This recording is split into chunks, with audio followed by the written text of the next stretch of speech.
Avant de plonger dans cette histoire incroyable, pensez à vous abonner à la chaîne et à activer la cloche. Ici, chaque récit a quelque chose à dire, et vous ne voudrez pas en manquer un seul.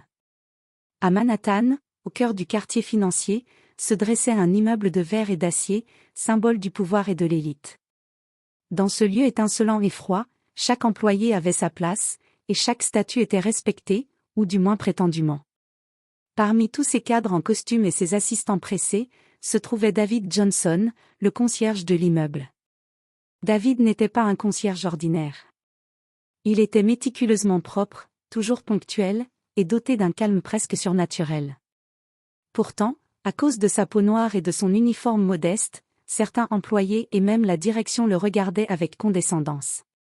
Les blagues, les ricanements et les remarques discrètes sur son accent ou ses manières simples étaient quotidiens. Certains cadres se permettaient même de lui donner des ordres absurdes, comme nettoyer des bureaux en pleine réunion ou transporter leur café pour eux, juste pour rire de sa soumission. Mais derrière ce sourire poli, se cachait un homme au passé étonnant. Ancien entrepreneur à succès, David avait vendu plusieurs entreprises dans le passé et investissait discrètement dans des sociétés de Manhattan. Personne dans l'immeuble ne connaissait son vrai visage, celui d'un stratège redoutable capable de changer le destin d'une société d'un simple mouvement. Ce lundi matin-là, David repassa les mêmes couloirs qu'il connaissait par cœur. Les cadres l'ignoraient ou se moquaient de lui. Le PDG, Richard Whitman, un homme arrogant et sûr de lui, se tenait dans le hall principal, entouré de son entourage, et lança à David un regard méprisant. « Assurez-vous que tout brille avant ma réunion, concierge. » David hocha la tête, son visage impassible. À l'intérieur, cependant, une pensée le traversait, « Il rit de moi aujourd'hui, mais ce ne sera pas moi qui rira demain. » Cette phrase, silencieuse mais puissante, marquait le début d'un changement imminent. Chaque geste, chaque sourire poli de David était calculé, chaque décision future allait réécrire l'ordre établi. L'immeuble, théâtre de moqueries et de préjugés, allait bientôt devenir le champ d'une revanche silencieuse et magistrale.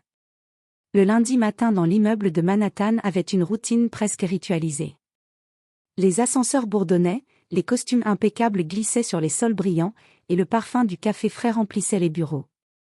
Mais au milieu de cette perfection apparente se trouvait David Johnson, poussant son chariot de nettoyage avec un calme étudié. Chaque pas résonnait sur le marbre comme un rappel silencieux, il était là, mais on ne le voyait pas, du moins, c'est ce que les gens pensaient. Richard Whitman, le PDG, était déjà arrivé. Sa présence imposante dominait le hall principal, accompagné de son entourage de cadres et d'assistants. Ses yeux balayèrent le hall jusqu'à tomber sur David.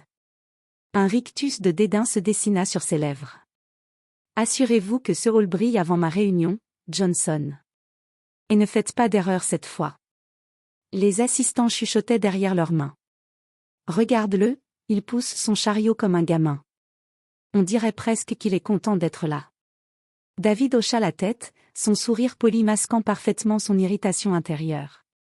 Chaque mot de mépris, chaque rire discret qu'il entendait résonnait comme un écho dans sa mémoire. Il se souvenait des moqueries passées, des regards hautains, des fois où on l'avait rabaissé pour un rien. Mais contrairement à ce que Richard pensait, David n'était pas naïf. Il observait, il écoutait, il mémorisait. Dans son ancien passé, David avait dirigé une entreprise de technologie et vendu plusieurs sociétés avec succès. Personne ici ne le savait.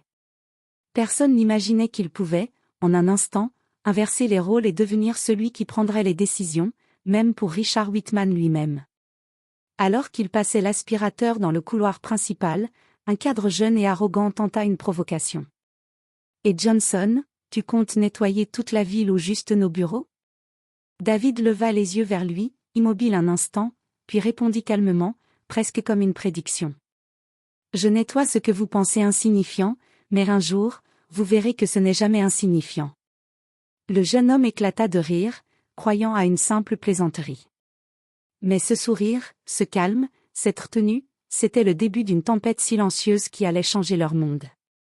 Dans l'ombre des moqueries, David savait que le pouvoir n'était pas toujours celui qui se montrait.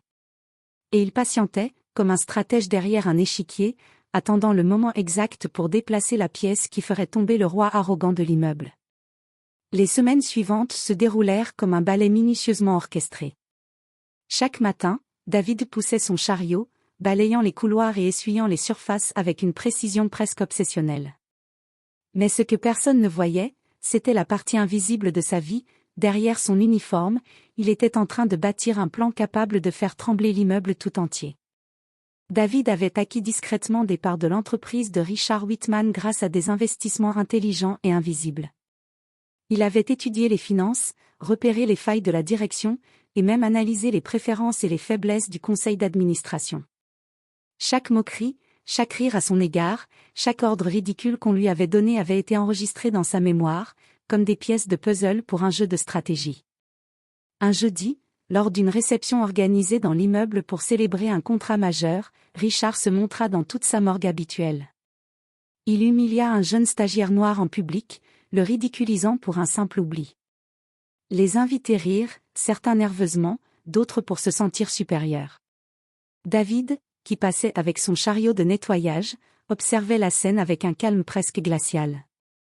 Après la réception, il invita discrètement plusieurs investisseurs clés à une salle de conférence sous prétexte de leur montrer des données financières de l'entreprise. Une fois à l'intérieur, il déploya un dossier complet, performance des projets, failles de gestion, erreurs stratégiques de Richard, tout était là, détaillé avec précision. Vous voyez, messieurs et mesdames, dit David d'une voix posée mais ferme, il ne s'agit pas seulement de chiffres ou de contrats. La direction actuelle prend des décisions impulsives qui mettent en danger l'entreprise. Il est temps de réévaluer la direction. Les investisseurs, surpris par la clarté et l'intelligence de David, échangèrent des regards intrigués. Personne n'avait anticipé que le simple concierge pouvait comprendre la structure de l'entreprise mieux que le PDG lui-même. Certains prirent des notes, d'autres hochèrent silencieusement la tête. Pendant ce temps, dans le hall, Richard continuait à ignorer David, convaincu qu'il n'était qu'un employé de passage. Il riait encore des moqueries passées, inconscient qu'il venait de déclencher le début de sa propre chute. David sortit de la salle, son sourire tranquille masquant parfaitement la tempête qui se préparait. Il savait que le moment venu, il retournerait la situation à son avantage. Le jeu avait commencé, et cette fois, ce ne serait pas lui l'objet de moqueries, mais celui qui déciderait de l'avenir de tous. Quelques jours plus tard, Richard Whitman arriva au bureau avec son arrogance habituelle, pensant que tout resterait comme avant. Il n'avait aucune idée que son monde était en train de s'effondrer. Dans son esprit, le concierge n'était toujours qu'un employé insignifiant, un visage qu'il pouvait ignorer et ridiculiser à volonté. Mais ce lundi-là, Richard reçut un appel du conseil d'administration. Les voix à l'autre bout étaient calmes, mais leur ton portait un poids invisible, une gravité qu'il n'avait jamais entendue auparavant.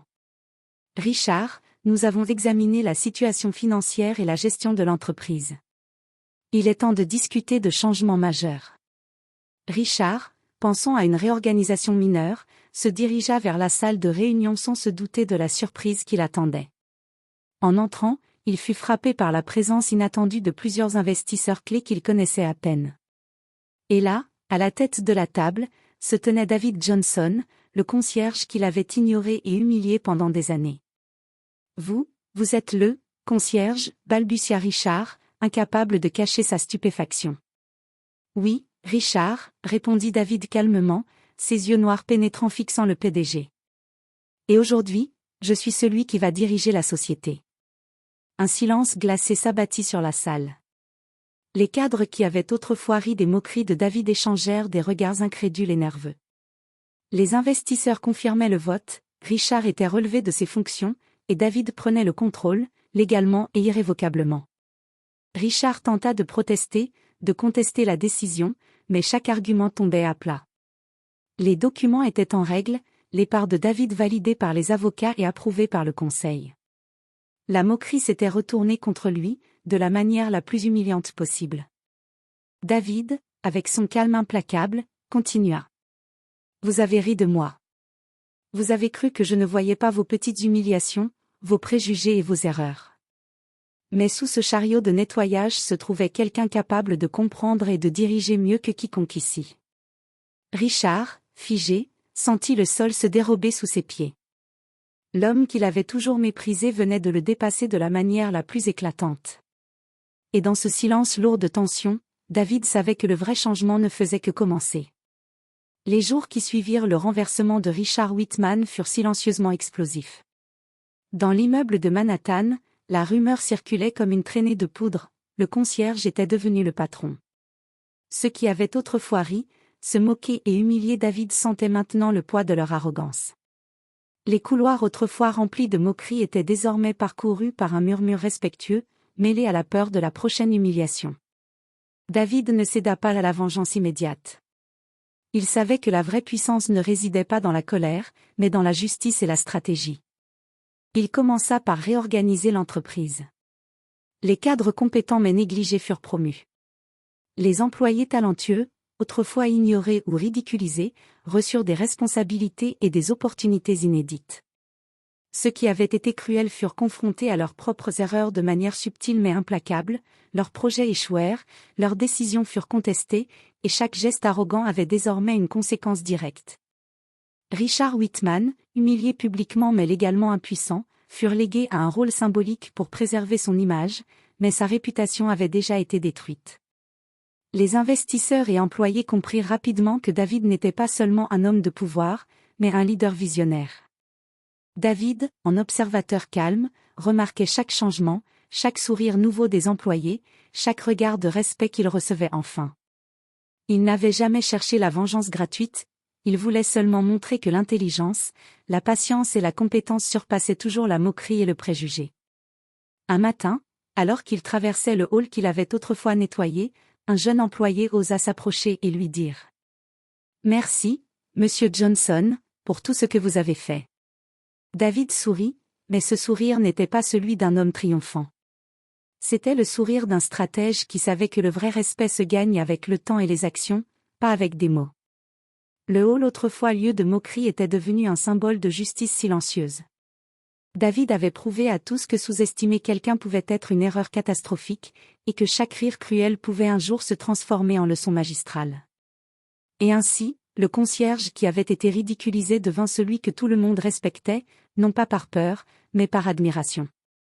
L'immeuble entier avait appris, à la dure, que le pouvoir et l'intelligence pouvaient se cacher derrière les uniformes les plus modestes.